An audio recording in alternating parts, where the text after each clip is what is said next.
Welcome to ECNTRADE daily video. Before we begin, it should be noted that any advice is of a general nature only and that your personal circumstances have not been taken into consideration. Hello everyone, my name is Rob Clayton and thank you for joining me. The Australian dollar pushed further overnight and clears the level around 73.55.65 and sustained the gains after inking an intraday high around 73.92. It's trading at 73.72 at present. In light of the pattern, the MACD still hasn't confirmed this upside move. I'm still a little bit unsure in terms of how strong this move it actually is, as it's only supported by the RSI. There is no trend from the ADX. So therefore we may see, like previously, a stab above 74, which could come in around 74.20 and then see another sharp downturn.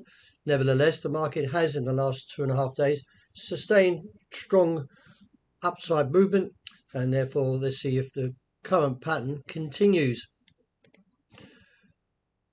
The euro took a stab at the top side of the range, which was recently rejected at 110.90 to 111.15 as the US dollar, which measures the greenback strength against a basket of 6 major currencies, sits lower.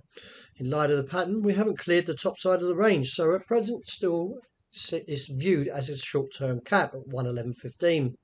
Let's see if the market can struggle and back away from this level and therefore see a pullback towards the region of the low 110 with 109.50 seen beneath.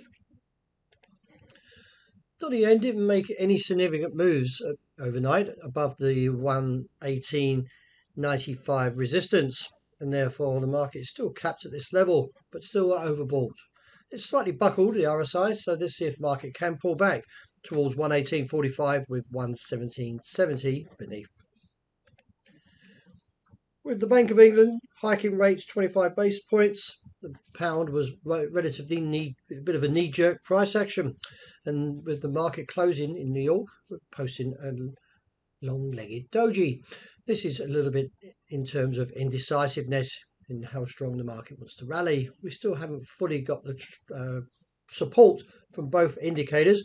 The RSI is still holding to a positive signal, and therefore I'm still viewing that we could still see a further rise beyond 132.20 and up towards 133.60.80. In light of this recent pattern, the market is somewhat weaker for sterling Kiwi, but still locked in the range of 190 to 194. The market is a little bit more downturn overnight over the last 3 candlesticks, so therefore could see a short slide back towards the bottom side of the range before returning to the strong recent candles that we've seen and back towards 194. Since posting the hammer, the gold market has actually confirmed a further rise after breaking above 1,938.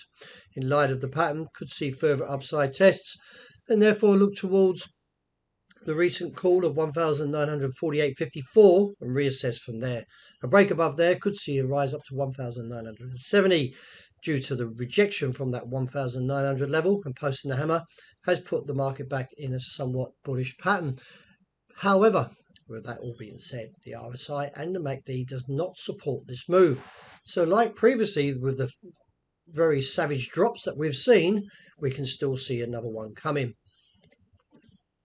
And oil's respected that bottom side of the range after posting an inverted hammer, which is somewhat in terms of a pause or hitting the brakes on the downward move, and now putting back a slightly firmer case into today's price action with the RSI just breaking over the midway point. Looking at the pattern, we could see a rise now up towards 102.30.55, and if that breaks, then we see a further rally up to 106. Well, that wraps it for the morning. Thank you very much for joining me. Please look out for the intraday report later today and also the end of the day wrap.